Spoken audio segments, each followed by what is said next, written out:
Hello மக்களே, அஸ்ஸலாமு அலைக்கும் and welcome back to our channel. இன்றைக்கி எப்பயும் போல் ஒரு நியூ விலாக் பார்க்கலாமா? மார்னிங் டிஃபன் எப்போவுமே தோசை அந்த மாதிரி ப்ரிப்பேர் பண்ணியாச்சு. ஆஃப்டர்நூனுக்காக சாப்பாடு செஞ்சு முடித்தாச்சு.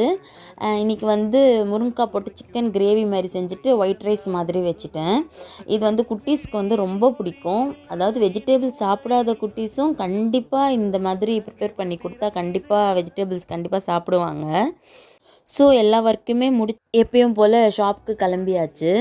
இன்றைக்கி நிறைய ஆர்டர்ஸ் இருந்துச்சு. அதாவது ஃபேஷியல், த்ரெட்டிங்கு, ஹேர் ஸ்பா எல்லாமே எஸ்டர்டேவே எல்லாமே புக் பண்ணிட்டாங்க. ஸோ நானும் அதுக்கேற்ற மாதிரி எல்லாருக்குமே டைமிங் செட் பண்ணி கொடுத்துட்டேன். ஒவ்வொருத்தவங்களுக்கும் ஒவ்வொரு டைமிங் அப்பாயின்மெண்ட் மாதிரி நானும் கொடுத்துட்டேன். நம்ம ஷாப் மெயின் ரோட்டில் இருக்கிறதுனால தினமும் எவ்வளோ க்ளீன் பண்ணாலுமே அந்த டோர் வழியாக டஸ்ட்டு நம்மளுக்கு வந்துகிட்டே இருக்கும். அதனால் எல்லா க்ளீனிங் ஒர்க்கும் முடிச்சுட்டு ஆஸ் யூஷுவல் நம்மளோட ரொட்டீன் ஒர்க்கை நம்ம ஸ்டார்ட் பண்ணியாச்சு. த்ரெட்டிங், ஃபேஷியல் எல்லாமே முடித்தாச்சு. அன்றைக்கி ஏற்ற மாதிரி ஹேர் ஸ்பா எல்லாமே முடிச்சுட்டு நம்மளோட ஒர்க்கு அன்றைக்கி ஃபுல்ஃபில் பண்ணியாச்சு. அதுக்கப்புறம் நான் ஆஃபர்ஸ் எல்லாமே ஆட் பண்ணுறேன்னு சொல்லியிருந்தேன். இதில் லாஸ்ட்டில் நான் ஆட் பண்ணியிருக்கிறேன், செக் பண்ணிக்கோங்க. பாய், தேங்க்யூ ஃபார் வாட்சிங்.